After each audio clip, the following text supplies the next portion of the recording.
रश्मि और अमर लॉकडाउन के चलते डेटिंग ऐप पर मिलते हैं। उसी बीच उनकी बॉन्डिंग बहुत अच्छी बन जाती है और दोनों एक दूसरे से प्यार करने लगते हैं। बस लॉकडाउन खत्म होते ही चट मंगी पट शादी। उससे पहले घर में बात तो कर लो। अरे माँ पापा कभी मना नहीं करेंगे। अमर की बात सुन रश्मि खुश हो जाती है।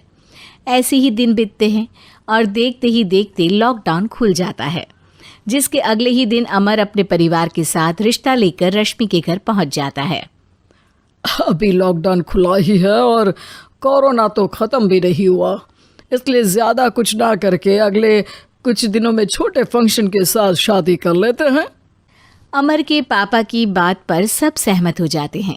कुछ दिन बाद दोनों की शादी हो जाती है और रश्मि अपने ससुराल पहुंच जाती है। बेटा, शादी तो तूने अपनी मर्जी से कर ली, लेकिन बहू को बोल देना इस घर में हुक्म मेरा ही चलेगा, इसलिए अपना राज जमाने की कोशिश भी ना करें। माँ, रश्मि को यहाँ सिर्फ प्यार, आशीर्वाद और अपनापन चाहिए, पैसा या राज नहीं। बेटी की बात पर सास मुंह बनाए वहाँ से चली जाती है और अब वो हर रोज़ रश्मि को परेशान करना और ताने देना शुरू कर देती है। देखो, ये है आजकल की लड़की, इंटरनेट पर लड़कों से बातें करते हुए इन्हें शर्म भी नहीं आती, और यहाँ तो देखो कितनी सीधी सुशील बनकर दिखा रही है। मम्मी, शादी के रिश्ते वाले इंटरनेट ऐप से जब किसी को कोई दिक्कत नहीं है, फिर डेटिंग ऐप के जरिए मिलना किस तरह गलत हो सकता है? रश्मि के डेटिंग ऐप वाली बात सुन उसकी हैरान सास तुरंत तुनक कर पूरे घर को सिर पर उठा लेती है, जिसकी आवाज़ सुन अमर और उसके पापा भी वहाँ आ जाते हैं। हाय मेरी माता, इतना बड़ा झूठ! डेटिंग ऐप को इंटरनेट के जरिए मिली है बोलकर इस कलमुही को मेरे सर ला बिठा दिया। अरे नास पिटी, तुझे जरा भी शर्म नहीं आई? वहाँ न जाने कितने लड़कों से गुलू गुलू करके तुझे मेरा ही लड़का मिला था फंसाने के लिए। माँ, मुझे तो समझ नहीं आ रहा क्या बोले जा रही हो। डेटिंग ऐप इस्तेमाल करना कोई अपराध नहीं है, और तुम रश्मि को ऐसा कैसे बोल सकती हो? मैं भी तो था उस ऐप पर। पहले उसके लिए माँ से झूठ बोला और अब लड़ाई कर रहा है। सास और अमर की बात सुनकर रश्मि हैरान खड़ी रहती है। अमर, तुमने घर में झूठ क्यों बोला? ये सब देख रही हो ना, इसी की वजह से झूठ बोलना पड़ा। एक तरफ अमर और रश्मि की ये बात चल रही होती है, वहीं दूसरी तरफ सास का नॉन स्टॉप क्लेश सबको परेशान कर देता है। सब एकदम चुप, जो हुआ सो हुआ, अब मुझे कुछ ना सुनाई दे। पति की बात सुन सास चुप होकर वहाँ से चली जाती है, लेकिन अब वो रश्मि के सिर दुनिया भर के सारे काम डालकर उसका जीना पहले से भी ज़्यादा मुश्किल कर देती है। मम्मी, मैं आपका गुस्सा समझ सकती हूँ, आपको जो करना है कर लीजिए, मैं कभी कुछ नहीं बोलूँगी। उम्मीद है किसी दिन तो आपका गुस्सा शांत होगा और नफ़रत प्यार में बदलेगी।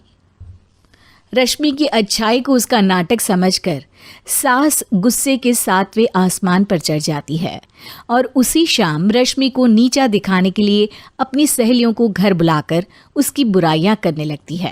अरे कौशल्या, क्या बताऊं, आजकल के बच्चे ना बहुत एडवांस हो गए हैं। पहले रिश्ते घर परिवार वाले सब देख परख के कराते थे, और अब ये लोग खुद न जाने कहाँ कहाँ मिलकर खुद ही सब कुछ पक्का करके हमें बता देते हैं। लड़की का कैसा दिन धर्म, कैसा ईमान, कैसा चरित्र कुछ नहीं पता, बस प्यार किया और घर लाकर बिठा देते हैं। अरे ऐसा क्यों बोलती हो? आजकल बच्चे अपने आप में बहुत समझदार हो गए हैं, और फिर पूरी ज़िंदगी तो उन दोनों को ही साथ निभानी है। अपनी पसंद से शादी कर भी ले तो क्या दिक्कत?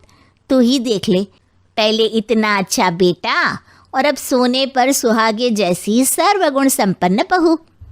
और पता है, अभी कुछ दिन पहले मेरी बेटी ने मुझे डेटिंग ऐप के बारे में बताया, जहाँ लड़का लड़की अपनी पसंद से अपने आप एक दूसरे को चुन लेते हैं, और फिर अगर सब सही रहता है तो बात आगे भी बढ़ जाती है।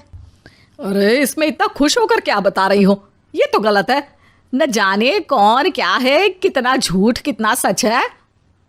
अरे पर सोचो, जब तुम किसी के बताए रिश्ते को देखने जाते हो तो क्या एक ही बार देखने से सच झूठ का पता लगा सकती हो?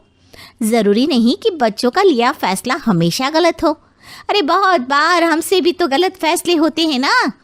अच्छे बुरे लोग तो हर जगह मिल सकते हैं, फिर इसमें सिर्फ बच्चे ही गलत कैसे?